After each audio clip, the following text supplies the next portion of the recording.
BJP विधायकों को लेकर सवाल किए जा रहे हैं, क्या वो एकजुट रहेंगे राज्यसभा चुनाव के देखिए दौरान? जाहिर बात है, क्योंकि यहाँ पर अगर हम बात करें कि क्या बीजेपी के पास में उतने लोग हैं कि वो अपना एक प्रत्याशी यहाँ से जिताते हुए नजर आते थे, तो आप आंकड़ों पर देखेंगे तो कहीं भी दिखाई नहीं पड़ता कि उनके हक में जो 28 विधायक होने चाहिए वो हैं। तो ऐसे में उन्होंने अपना प्रत्याशी नहीं उतारा और यहाँ पर जो परिमल नाथवानी है उनको अपना समर्थन देने का फैसला किया।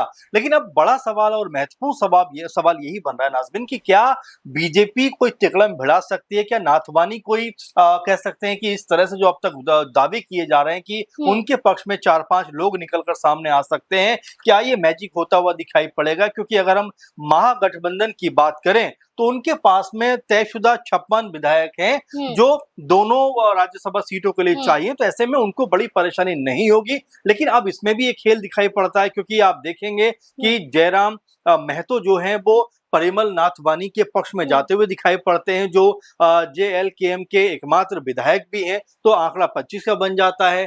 फिर ये कहा जाता है कि 3 और चाहिए, तो क्या वो भी कोई क्रॉस वोटिंग यहाँ पर होती हुई दिखाई पड़ेगी? तो ये भी सुनने को मिलता है जब देखते हैं, क्योंकि नाथवानी 2 बार इससे पहले राज्यसभा के सदस्य रह चुके हैं और यही वजह है कि बार-बार इस बात को कहा जा रहा है कि निर्दलीय अब तक जिस तरह से उन्होंने चुनाव जीते हैं, इस चुनाव को भी अपने हक में वो कर लेंगे। और ये तमाम जो अटकलें हैं, तमाम जो कह सकते हैं इसको लेकर जो दावे किए जा रहे हैं, ये क्या उस हद तक सफल हो पाएंगे? क्योंकि महज 3 विधायक चाहिए। अगर जयराम महतो का समर्थन उनको मिलता है तो क्या 3 विधायक जो है वो उनकी तरफ जाते हुए दिखाई पड़ेंगे? इसको लेकर अपने अपने दावे हैं।